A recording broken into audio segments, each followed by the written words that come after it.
À la une de ce journal, comment étudier en France? Le cabinet Aleph Consulting sensibilise les candidats pour la rentrée universitaire. Intelligence économique, les relations économiques AES Côte d'Ivoire au centre d'un débat. Infrastructure, le nouveau marché de la commune de Koumassi a été inauguré en présence du ministre-gouverneur du district d'Abidjan. Le coût est de 5,8 milliards de francs CFA. Et puis nous parlerons de santé.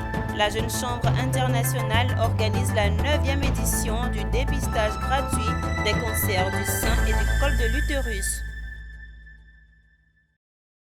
Mesdames, Messieurs, vous suivez le journal sur Business 24 Africa. Bienvenue. Comment étudier en France? Les parents, élèves, futurs bacheliers et journalistes ont été conviés à une conférence de presse initiée par le cabinet Aleph Consulting. L'objectif de cette rencontre était de présenter les offres universitaires aux participants et annoncer la date du prochain concours d'admission pour les futurs postulants aux différentes universités françaises. Aleph Consulting, c'est plusieurs années d'expérience et près de 2000 étudiants suivis. Pierre Tebeu et Marie-Cécile Siri. Investir sur les études de ses enfants à l'étranger, c'est un investissement sûr, d'après le promoteur du cabinet Aleph Consulting, qui avait suivi le même processus pour étudier en France. Lors d'une conférence de presse réunissant parents d'élèves, étudiants et journalistes, il est revenu sur les opportunités d'étudier en France. Son cabinet propose un accompagnement dès l'admission de l'étudiant dans son établissement jusqu'à son insertion dans la vie en France. Félix Congo, directeur exécutif du cabinet Aleph Consulting, a de l'expérience dans le domaine puisqu'il accompagne les étudiants de la Côte d'Ivoire et du Togo depuis la création de son cabinet. Tout projet a un porteur. Modeste mise à part la particularité, c'est déjà le porteur du projet. Je suis un puits produit des sciences de l'éducation Paris 12. Je suis un ancien conseiller à Campus France Côte d'Ivoire. Et la particularité, donc, c'est d'avoir des professionnels de l'éducation qui ont pour cœur de métier l'éducation, la formation et l'insertion. Le but de cet exercice était surtout d'annoncer la date du prochain concours pour les postulants. On appelle le concours de recrutement une journée où nous allons regrouper toutes les écoles avec lesquelles nous travaillons, notamment les écoles Galileo, ESG, Paris School of Business, Narrative, qui sont les leaders mondiaux de l'enseignement supérieur privé, sur Abidjan au Novotel, le samedi 27 avril. L'objectif, c'est de raccourcir tous les process, avoir de la proximité et faciliter toute la démarche par la suite. La procédure Campus France est très importante dans l'acquisition du visa. Donc une fois que l'enfant a pu passer Campus France, qu'il a eu un avis favorable, la suite de la procédure est simplifiée. Voilà, donc toutes ces étapes-là, le cabinet Aleph vous accompagne dedans jusqu'au visa. Je conseille ce cabinet et puis de se laisser surtout conseiller par ce cabinet. C'est vrai que souvent les parents d'élèves ont leur projet dans la tête pour l'enfant, mais il faut surtout écouter ce cabinet qui va vous orienter où l'enfant pourra réussir. Le cabinet Aleph Consulting a depuis sa création accompagné plusieurs centaines d'étudiants de l'admission à l'étude en France. Il dispose d'un vaste réseau de partenaires dont Galileo Global Education France. 3 experts, analystes politiques ont animé un débat récemment dans la commune de Cocody. Au cœur de ce débat, les relations économiques AES Côte d'Ivoire. Ces experts en intelligence économique ont analysé ces relations sous les angles géostratégiques, migratoires et économiques devant un public à majorité estudiantin. Le reportage est signé Philippe Zabo et Doumbia Ayuba. Que gagne l'alliance des États sahéliens et la Côte d'Ivoire à se regarder en chien de faïence? Rien, parce que tout les unit. Une histoire migratoire commune, une dépendance et interdépendance économique qui, une fois brisée, les obligerait à faire face à des risques comme la famine.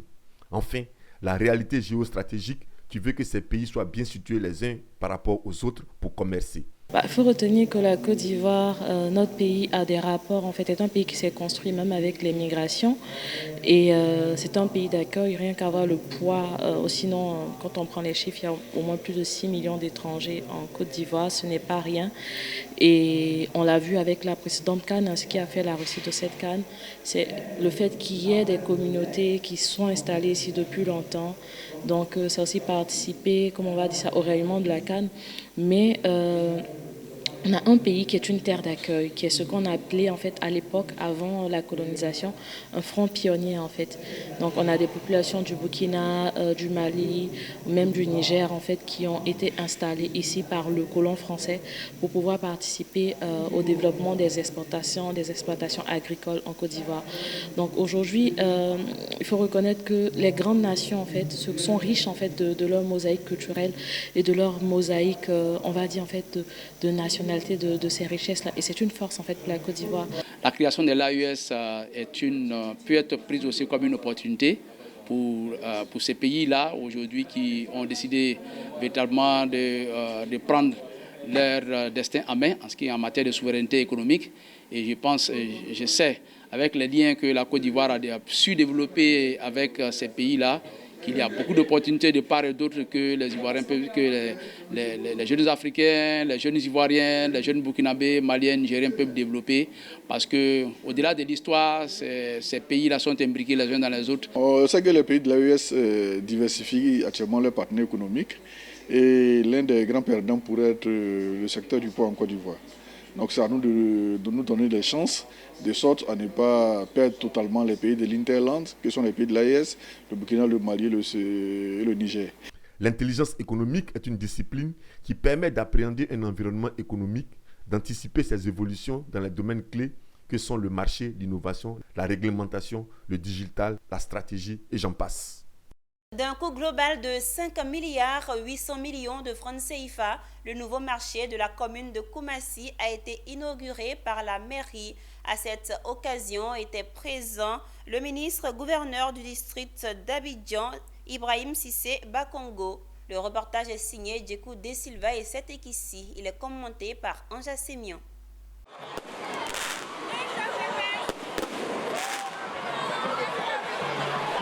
C'est fait à travers la coupure symbolique du ruban, l'inauguration du nouveau marché de Koumassi.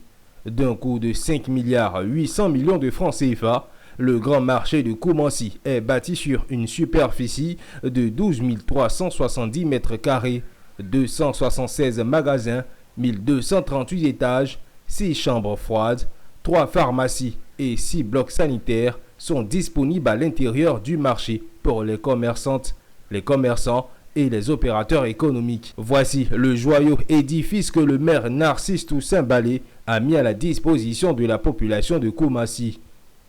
Je voudrais remercier l'opérateur, M. Foy. Je voudrais lui dire merci. Vous savez, M. Foy, certains marchés qui ont été rasés n'ont jamais vu le jour. D'autres marchés ont mis 10 ans, n'ont jamais vu le jour. Le nôtre a fait 3 ans. Il est là. C'est un joyau architectural. Pour l'inauguration de ce marché, le ministre-gouverneur du district d'Abidjan, Ibrahim Cissé Bakongo, était présent. Parce que lorsque nous arrivions à la tête de la mairie de Koumassi, nous avions en tête, en premier point, la reconstruction du marché, du grand marché de Koumassi. Pour nous, c'était un impératif catégorique. Pour nous, c'était une urgence absolue. Parce que j'ai fait ce marché, je suis monté dans ce marché qu'on conjugue désormais au passé. Les travaux du grand marché de Koumassi ont démarré le jeudi 26 juin 2021. 2 ans et 9 mois qu'ont duré les travaux. Aujourd'hui, c'est dans la joie et la liesse populaire que les populations de Koumassi ont célébré la cérémonie d'inauguration. Poursuivons ce journal avec les activités du Lions Club international qui s'agrandit de jour en jour. Créé en 2023, le Lions Club Yopougon Excellence vient de rejoindre officiellement la grande famille des Lions.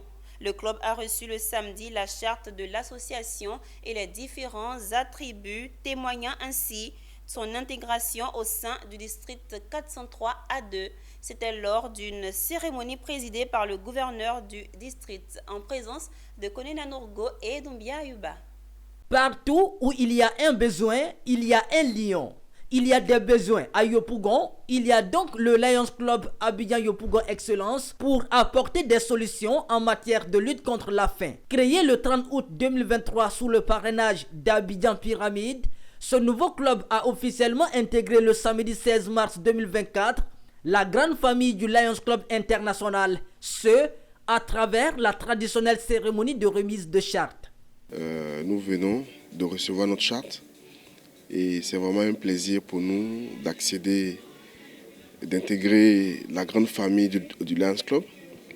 Et nous allons maintenant nous faire connaître dans la cité et faire en sorte que nos actions portent.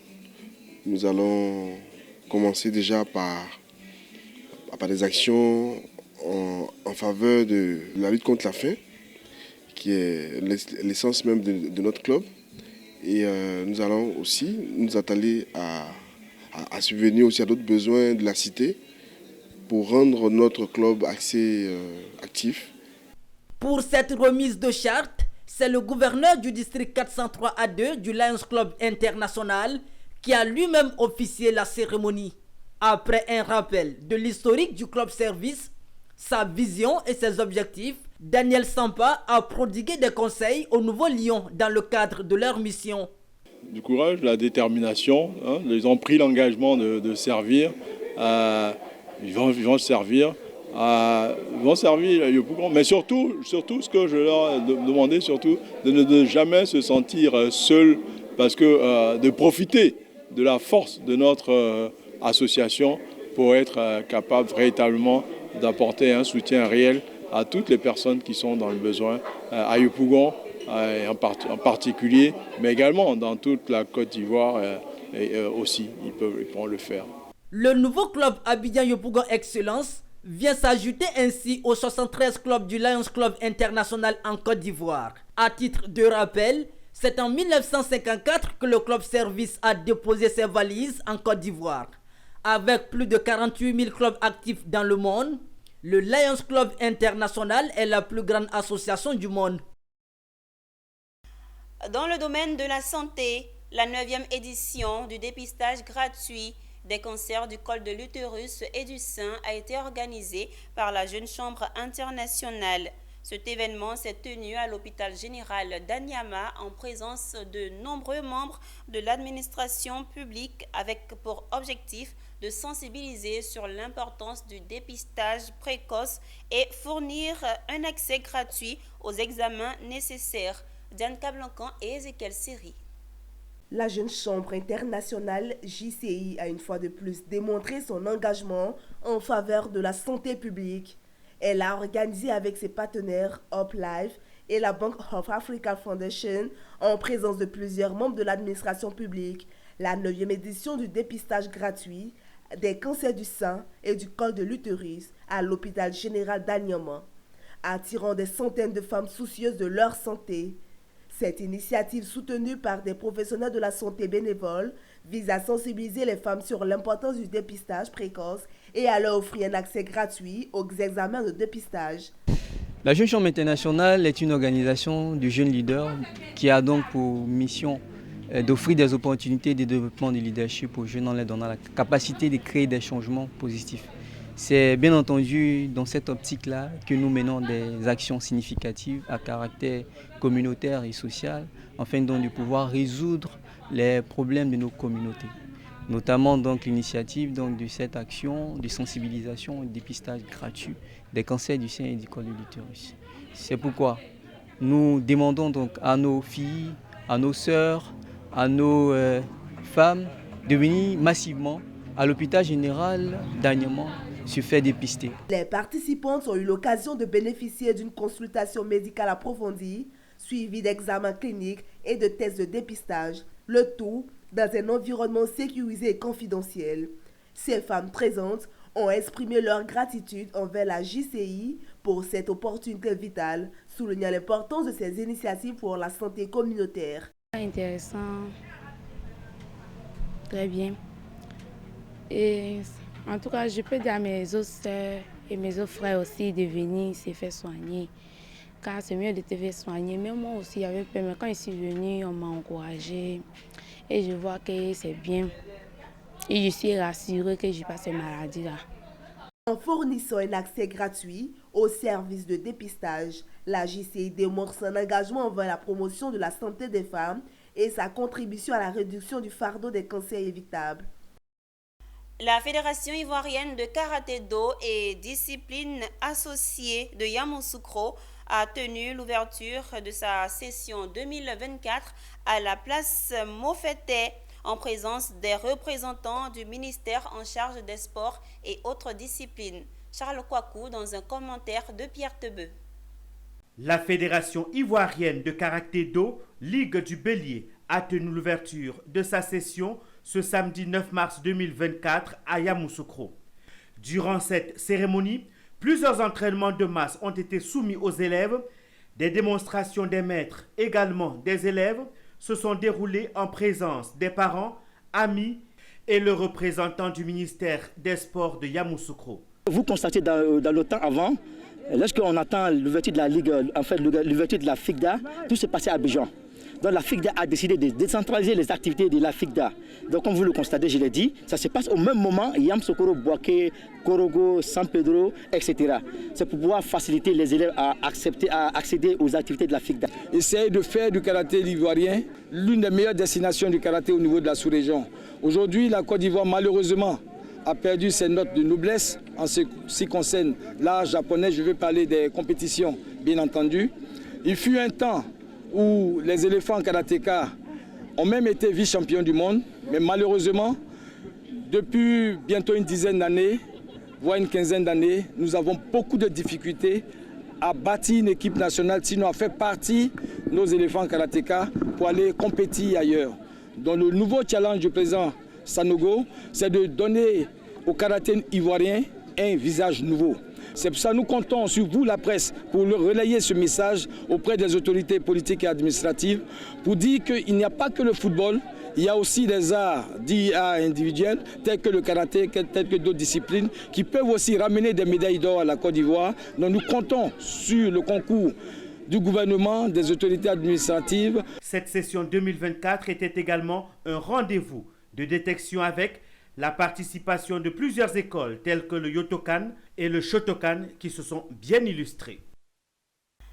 La nouvelle équipe municipale de Koumfao veut faire de la localité un véritable pôle attractif économique incontournable dans la région du Gantougo. Pour ce faire, il veut mettre l'accent sur les investissements importants de développement, notamment la promotion du gingembre très prisé par les populations. Suivant ce reportage signé Anissé Kouadio, notre correspondant dans le Gantougo.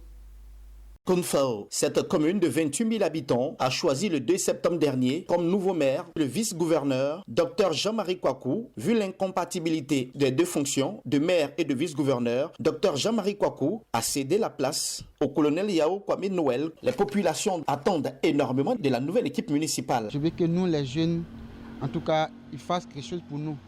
Alors, créer des petites entreprises pour nous, là, pour faire évoluer la jeunesse. Ce que le monsieur le maire doit faire pour les commerçants de Koumfao, les femmes de Koumfao. Par exemple, actuellement, regarde, le marché ne marche pas. S'ils nous donnent des prêts, qu'on peut rembourser un peu. Nous voulons gérer la mairie en impliquant toutes les populations. La volonté d'aider les femmes et les jeunes à se prendre en charge, parce qu'il n'y a de développement que d'hommes. D'énormes investissements ont été faits avec le concours des partenaires et du conseil régional dans le secteur sanitaire, notamment le renforcement du plateau technique de l'hôpital général, dans l'éducation et dans bien d'autres secteurs. Notre commune soit une commune qui se porte bien. Donc le volet santé est extrêmement important pour nous, tout comme le volet scolaire. Le marché est dépassé et nous avons l'ambition de construire un marché. On est en train d'y travailler et ça fait partie de nos priorités. Koumfao est une véritable zone agricole. L'une des véritables spéculations cultivées par le monde agricole, c'est le gingembre ou l'or jaune, communément appelé cacadro dans la langue gagné. Le conseil municipal en a fait l'une de ses priorités. Vu les nombreuses difficultés que rencontre le monde paysan au niveau de la culture des gingembre, le conseil municipal de Koumfao et le conseil régional travaillent main dans la main pour la réalisation très bientôt d'une unité de transformation qui va davantage contribuer à la création d'emplois, permettre aux acteurs de la filière de vivre pleinement de leur production. Le gingembre peut nous apporter quelque chose, mais ça passe par un minimum d'organisation. Installer une unité de transformation, mais on dit alléluia. Kounfao a été érigé en commune en 1985, compte 28 000 habitants et Dr Jean-Marie Kwaku, vice-gouverneur du district autonome du Zonzon chargé de la région du Gontogo, en est le 5e maire élu. Ensemble du conseil municipal ont pour ambition de permettre à Kounfao d'intégrer dans les prochaines années le top 10 des meilleures communes de Côte d'Ivoire. Rendons-nous à Adoumkro, localité située à 70 km de la ville de Bondoukou, où le tout premier infirmier du village a été présenté aux autorités et aux populations. Un véritable ouf de soulagement pour ces populations qui auront facilement accès aux soins. Inauguré en août dernier par le ministre d'État Kobenan Kwasi Adjoumani, le dispensaire d'Adoumkrom qui porte son nom vient de recevoir son tout premier infirmier de l'histoire, présenté à la cour royale d'Adoumkrom aux autorités traditionnelles et aux populations par le directeur départemental de la santé. Aider nos parents qui sont malades et faire en sorte qu'on ne puisse plus traverser la frontière pour se faire soigner. À partir de ce centre de santé, tout le monde va comprendre qu'on a un centre de santé qui est là, qui est disponible, il y a des infirmiers, tout le personnel est là pour pouvoir leur accorder les soins qu'il faut. Cet infirmier sera accompagné d'une aide-soignante afin de prendre soin des populations d'Adoumkrom. Faire les efforts pour le bien-être de la population. Pour leur dire que tant que vous avez demandé, je suis à votre disposition tout le temps. C'est un travail qu'on a décidé de faire. Donc on va le faire avec amour. Cette nouvelle ravit le premier responsable traditionnel du village, Sa Majesté Nanan Fodjo Ababio, par ailleurs inspecteur général des services pénitentiaires et judiciaires de Côte d'Ivoire. C'est véritablement un jour nouveau qui s'ouvre sur Adoumkrom. Le soulagement pour nous et pour nos populations. Aujourd'hui, nous sommes heureux de savoir que nous n'avons plus besoin de parcourir des kilomètres pour aller trouver la santé. La présence de cet infirmier vient ainsi résoudre la question du déplacement des populations qui se rendaient au Ghana voisin, à Kofi Thiam Krom pour se soigner, ou alors à Bondoukou à près de 60 km pour recevoir des soins. En tout cas, on est content, on est heureux d'avoir un hôpital, une infirmière. Afin de permettre au nouvel infirmier de faire fonctionner parfaitement le dispensaire du village, la mutuelle de développement d'Adoumkrom a offert aux autorités du système sanitaire un matériel bureautique et sanitaire important pour la prise en charge des patients. Le bien-être de nos parents est le premier de nos soucis. Donc nous sommes fiers qu'aujourd'hui, le dispensaire puisse avoir ses premiers éléments pour rentrer bel et bien en fonction. Après cette présentation du nouvel infirmier, les autorités du village et les responsables du système sanitaire ont visité les travaux de construction de la nouvelle maternité du village. Et c'est la fin de ce journal. Merci de nous avoir suivis. Restez toujours sur Business 24 Africa. Les programmes se poursuivent.